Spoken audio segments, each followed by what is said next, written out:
একটা বিষয় আমার ব্রেনের মধ্যে কাজ করে না, মানে আমার যে ব্রেন আছে এই ব্রেনে কাজ করে না। সেটা হচ্ছে দেশের 97% হাই স্কুল কলেজ আছে না, মাদ্রাসা এবং কারিগরি শিক্ষা প্রতিষ্ঠান, এই শিক্ষা প্রতিষ্ঠানের শিক্ষক কর্মচারীদের একটা বাসা ভাড়া দেওয়া হয়। সেটা হচ্ছে কত জানেন? 1000 টাকা। এটা যে দিয়েছে আমি জানি না প্রথম কে এইটা দিয়েছে। রাজনৈতিক সরকারি সম্ভবত 1000 টাকা ঘোষণা করা হয়েছিল। আরেকটা বিষয় আমি অবাক হই যে দেশের 97% হাই স্কুল কলেজ মাদ্রাসা এবং কারিগরি শিক্ষা প্রতিষ্ঠান ছাড়া, মানে যারা এদেরকে আবার একটা বেতন স্কেলে বেতন দেয়, এটা আবার প্রায় সম্পূর্ণই দেয়। এখান থেকে 10% কেটে নিলেও সম্পূর্ণ দেয়। কিন্তু বাংলাদেশের অন্যান্য যারাই হচ্ছে এই সরকারের একটা বেতনের মধ্যে আছে তাদেরকে কেউ 1000 টাকা বাড়ি ভাড়া দেওয়া হয় না। তো তার মানে আমি বুঝতে পারি না শিক্ষকদেরকে মানে অপমান করার জন্য এই 1000 টাকা বাড়ি ভাড়া দেয়। এটা যদি দেওয়া হয়, বাড়ি ভাড়াটা যদি দেওয়া হয়, তাহলে 3 থেকে 4000 কোটি টাকা, এর বেশি লাগবে না। আর যেখানে 8 লক্ষ কোটি টাকা বাজেট হয়, 8 লক্ষ কোটি টাকা বাজেটের মধ্যে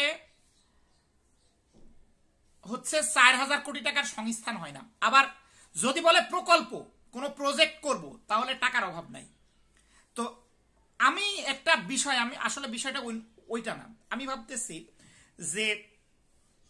যে বা যারা এই যে 1000 টাকা বাড়ি ভাড়া প্রদানের বিষয় নীতিগত সিদ্ধান্ত গ্রহণ করে, ইভেন মুখটাও খোলে না কোনো আমলা, আমি মনে করি এনাদের মধ্যে কি কোনো বিবেক আছে?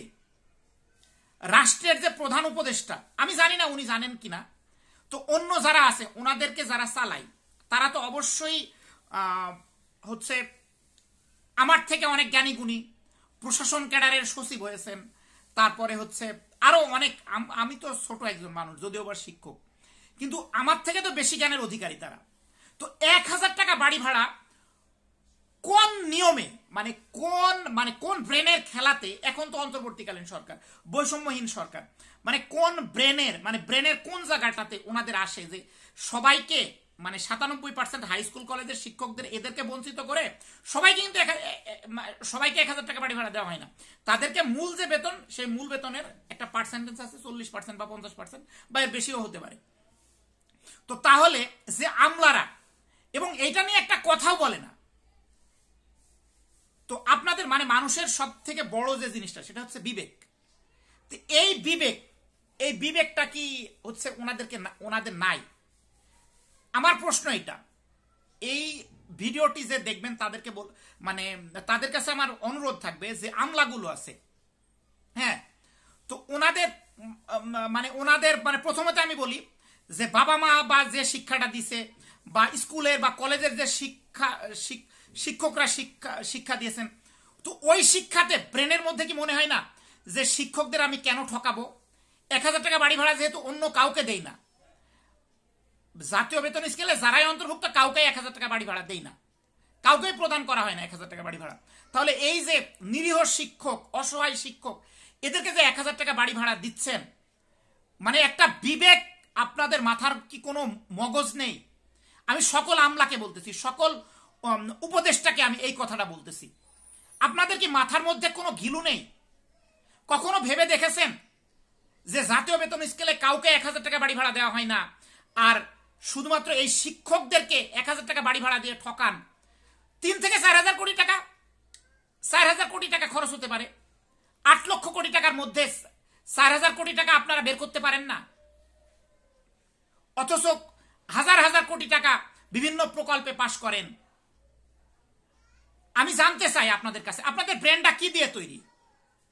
আপনাদের ব্র্যান্ডটা কি দিয়ে তৈরি এটা আমার জানা প্রয়োজন। আমি বাড়ি ভাড়ার জন্য বলতেছি না। কোন বিবেকে আপনারা হচ্ছে এই যে 1000 টাকা, কত লেখালেখি করে, তা একটা প্রিন্সিপালেরও বাড়ি ভাড়া 1000 টাকা দেন? এটা কিভাবে সম্ভব? আমি একটা কথাই বলবো, মানে যারা আমলা আছেন এবং যে উপদেষ্টাগুলো আছেন, হ্যাঁ, বিবেকটা জাগ্রত করেন। বিবেক জাগ্রত না করলে অবশ্যই একদিন জবাব দেওয়া লাগবে। হয়তো পৃথিবীতে না দিলেও আমি চ্যালেঞ্জ করে বলতে পারি জীবনের একদম শেষ প্রান্তে এসেও এই বাড়ি ভাড়ার জন্য আপনাকে জবাব দেওয়া লাগবে। কারণ মানুষের যদি হক মেরে খান, নিশ্চয়ই এই টাকাটা আছে, 8 লক্ষ কোটি টাকার মধ্যে যে টাকা নেই তা কিন্তু না। তাহলে এই টাকাটা অন্য একটা খাতে দিচ্ছেন, তো এই জবাবটা কি আপনার দেওয়া লাগবে না? এই যে হকটা মেরে খাচ্ছেন, 3-4 হাজার কোটি টাকা খুব বেশি না, এবং আপনি ভাগে পাইলেও যে খুব বেশি পাচ্ছেন তাও কিন্তু না। একটা কথা পর্যন্ত বলেন না বাড়ি ভাড়ার জন্য, একটা কথাও বলেন না। কথা বলার মতো হচ্ছে সাহস আপনাদের নাই। কি বলবো বলেন? এদেশে আসলে এদেশের শিক্ষক না, আমি শিক্ষক বলতেছি না, একটা অসহায় প্রাণীকে কি মানে একটা শিক্ষককে কিভাবে অসহায় করে রাখা যায় এটা পৃথিবীর ইতিহাসে আর অন্য কোথাও আছে কিনা আমার জানা নাই।